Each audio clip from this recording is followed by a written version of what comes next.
Ramón José Cabrales se convirtió en una víctima emblemática del ELN después de sobrevivir a 7 meses de secuestro. El 3 de septiembre de 2015, Ramón José, un ingeniero de 38 años, fue interceptado por integrantes del ELN cuando salía de su finca en la vía Ocaña Concepción. Desde entonces, su familia, liderada por su esposa Melissa Castro y su madre María Marlene Camacho de Cabrales, emprendieron una cruzada por su libertad. La familia Cabrales solo obtuvo una prueba de supervivencia el 26 de enero de 2016. En su momento, el presidente Juan Manuel Santos condicionó el inicio de los diálogos con el ELN a la liberación de Cabrales como un gesto de buena voluntad por parte del grupo insurgente. No comenzaremos esa fase pública sin que hayan liberado a la otra persona secuestrada que tiene en sus manos de Ocaña, Santander. El pasado 23 de marzo, Ramón José, con una evidente pérdida de peso, regresó a la libertad. Los Cabrales se vieron obligados a entregar al ELN una millonaria suma de dinero para lograr su regreso a casa. Así lo confirmó el mismo Cabrales a Noticias RCN 5 días después de ser liberado. Como estaban las cosas, como se dio la liberación mía después de haber tenido la familia que pagar una cantidad de dinero, y sobre todo temiendo que esta gente del ELN espera que yo en los próximos días tenga que llevar más dinero, definitivamente decidimos pues salir de Ocaña. Sin embargo, el gobierno nacional había celebrado el hecho como un gesto de paz por parte de esa guerrilla. Es un gesto positivo que abre las posibilidades de una etapa formal de diálogo con el Ejército de Liberación Nacional. Ramón José pudo regresar a su hogar. Sin embargo, la organización criminal del ELN mantiene el secuestro. Según registros de la Fundación País Libre, en el primer trimestre de 2016, esta guerrilla secuestró a 26 personas. Al menos 2 de ellas aún permanecen en cautiverio según investigaciones de esta ONG. El patrullero de la policía, Héctor Pérez, permanece en poder del ELN desde el pasado 20 de marzo, tras haber sido secuestrado por guerrilleros de esa organización criminal en Quiquicio, sur de Bolívar, cuando regresaba a la estación de la policía luego de visitar a uno de sus hijos. Yo sé que con esto lo van a liberar, pues pedirle que lo liberen. Otros casos están sin resolver, como el del administrador de empresas Javier Albernia, de 41 años, quien fue secuestrado en una finca de Curumán y Cesar el 17 de enero de 2014 por 6 guerrilleros del ELN. Su familia lleva esperando 730 días para que el ELN les diga qué pasó con Javier. Que al inicio, para nosotros, si se puede decir de un final, que yo no voy a poderlo llamar que sea feliz, pero sí que yo pueda, con estos diálogos, poder saber qué pasó con el cadáver de mi hijo.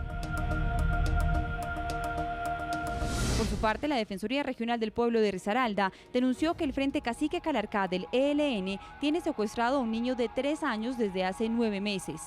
El rapto del menor se dio al parecer en represalia por la desmovilización de su madre de las filas de ese grupo guerrillero. La Defensoría del Pueblo hace un llamado para que este niño, que se encuentra retenido desde el mes de junio del año pasado, sea devuelto al seno de su hogar. Este miércoles, al anunciar el inicio de la fase pública de diálogos con el ELN, el mandatario de Colombia dijo esto sobre la práctica del secuestro que mantiene esta organización criminal. Para el gobierno no es aceptable avanzar en una conversación de paz con el ELN mientras mantenga personas secuestradas.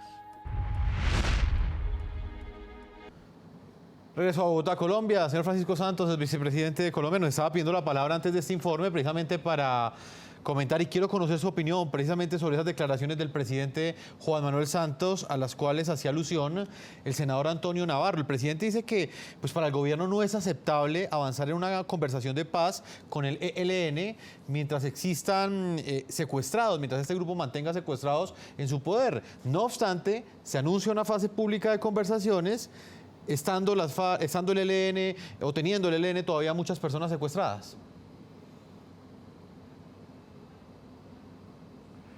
Pues mire, yo creo que hay que plantear los riesgos de este proceso para que no nos hagamos ilusiones sin ver los peligros. El ELN y las FARC son muy distintas.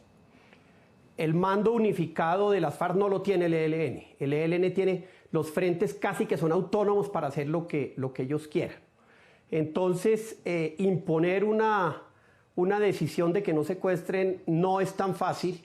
Y por otro lado, el ELN siempre ha sentido que ha sido maltratado frente a procesos como los de la FARC. Siempre ha sentido que se le ha visto como una organización de segunda clase, y le aseguro que el tema del secuestro va a ser el primer punto donde ellos van a decir: ¿y por qué a las FARC no le exigieron lo mismo? Porque las FARC llegaron a ese punto después de bastante tiempo de negociación. Entonces yo veo ahí es un inmenso escollo, como veo un manejo de dos mesas totalmente distintas, con organizaciones distintas, que no siento que el gobierno tenga la finura para entender las diferencias, que si las entendieran podía servir para acelerar el proceso y para poder generar, digamos, victorias tempranas que no veo. Veo al presidente tirándoselas de gallo fino frente al ELN, mientras es un manso cordero con las FARC, y pues eso obviamente a la dirigencia del ELN no le va a gustar, y creo que ahí va a haber uno de los más grandes problemas en el manejo de este proceso que no me cabe la menor duda va a enredar todo el tema de la paz en este país. Señor Carlos Arturo Velandia, exintegrante de la Dirección Nacional del ELN, precisamente el grupo con el que el gobierno iniciará esta fase pública de conversaciones. ¿Cuál es su opinión específicamente frente a este punto? ¿Es optimista o pesimista usted frente a la voluntad que tendría el ELN de avanzar en una mesa de conversaciones, pero al mismo tiempo, por ejemplo, dejando en libertad o por lo menos entregándole esa verdad que esperan muchas familias cuyos hijos están en poder del ELN? Mire, yo quiero ser muy claro en este sentido. El Ejército de Liberación Nacional ha expresado toda su voluntad a través de su dirigencia, y esa voluntad se expresa en los acuerdos que acaban de firmar y con los cuales se comprometen ante la comunidad internacional y ante el país en su conjunto. También no me cabe la menor duda que el Ejército de Liberación Nacional debe como todos lo esperamos, hacer una dejación total y absoluta de la práctica del secuestro y anunciarla al país a la mayor brevedad posible, acompañando esa declaración pública que el país saludará. ¿Sí? Tendrá que hacer la liberación de los secuestrados que tenga en su momento, si es que los tiene. Sí, pero a mí no me cabe la menor duda de que este tema tendrá que resolverse en los próximos días, porque de mantener secuestrados o la posibilidad de seguir secuestrando mientras se dialoga, reventará la mesa. Señor Carlos Arturo Velandia, el señor Francisco Santos también planteaba el tema de la unificación del ELN. Quedó claro en la fase exploratoria que el ELN de alguna forma no es un solo cuerpo, hay unas divisiones muy profundas en su interior, hay unas alas bastante radicales que tienen mucho poder de decisión en lo que este grupo ha buscado acordar con el gobierno nacional. ¿Hasta dónde esa falta de unidad al interior del ELN se puede llegar a convertir en una amenaza para esa fase pública de conversaciones que anunció el presidente Juan Manuel Santos hoy? No, yo no creo que estas circunstancias de la manera como se expresa la democracia al interior del ELN sea un obstáculo. Antes, por el contrario, esto es lo que ha permitido llegar a la definición, pues, de sentarse a una mesa. Ellos vienen de un congreso donde el conjunto del ELN ha tomado una determinación, y es de ir a un proceso en el que se incluye la dejación de armas. Señor Carlos Arturo Velandia, pues usted nos va a acompañar en esa primera parte del programa. Le quiero hacer una última pregunta y más adelante se la haré a nuestros panelistas que también nos están acompañando, y es la que tiene que ver con estos países que serán escenario de las negociaciones. Uno de ellos, Venezuela. ¿Por qué el ELN fue enfático en exigir en esta fase exploratoria, que hoy pasa a ser fase pública, que Venezuela fuera uno de sus territorios? Yo creo que en cierta forma como una retribución a todo el esfuerzo que viene haciendo Venezuela en favor de la paz desde hace años, pero también en cierta forma como un reconocimiento, sí, al impacto del conflicto que ha tenido que soportar Venezuela durante más de 40 años. No hay que olvidar que el conflicto ha tenido un impacto muy fuerte, muy violento también en la frontera, y una manera también de retribuir es que tengan una participación activa y se les reconozca. Yo creo que esa ha sido la razón de la insistencia del ELN porque la sede fuera en Venezuela. Señor Carlos Arturo Velandia, consultor de paz y exintegrante de la Dirección Nacional de la Guerrilla del ELN. En su momento usted la conoció como Felipe Torres. Le agradecemos el tiempo que usted le ha concedido a nuestra audiencia en todo el continente americano. Bueno, que estén muy bien. Señor Antonio Navarro, senador colombiano, ¿qué opinión tiene usted de este punto que planteábamos con Carlos Arturo Velandia? ¿Qué implicaciones, por ejemplo, puede llegar a tener para este proceso que un país con unos fuertes problemas internos sea uno de los garantes y sea uno de los territorios donde se llevarán a cabo estas negociaciones? Me refiero a Venezuela. Bueno, primero hay que decirte, en honor a la verdad, miembros de la dirección del ELN se han movido en Venezuela con mucha libertad a lo largo de los últimos años. Algunos de ellos, yo diría aún, que han vivido en Venezuela por periodos de tiempo. O sea, que tiene una relación con el gobierno de Venezuela que viene de vieja data. Pero, indudablemente, dadas las circunstancias políticas de Venezuela, las conversaciones van a tener como punto central y sitio definitivo a Venezuela, es un riesgo alto. Y en eso tenía razón el gobierno, cuando insistió que tenían que tener otras sedes porque la estabilidad del gobierno venezolano no está garantizada para nada y la situación interna de Venezuela es una situación muy complicada. Por eso me parece bien, además, que la primera reunión anunciada vaya a hacerse en el Ecuador, que tiene mucho más estabilidad política.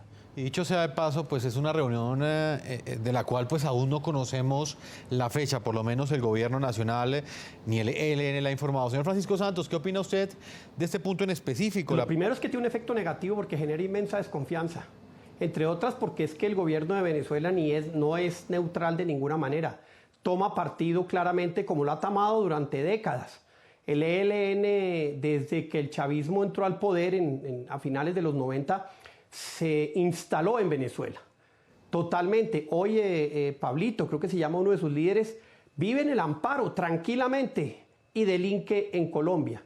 Entonces quieren hacerle, digamos, un reconocimiento y un agradecimiento en este momento político tan difícil de Nicolás Maduro y del gobierno de Venezuela, con este gesto del ELN de reconocerles y decirles, hombre, ustedes son importantes en esto. Pero me parece un error estratégico por un lado del ELN.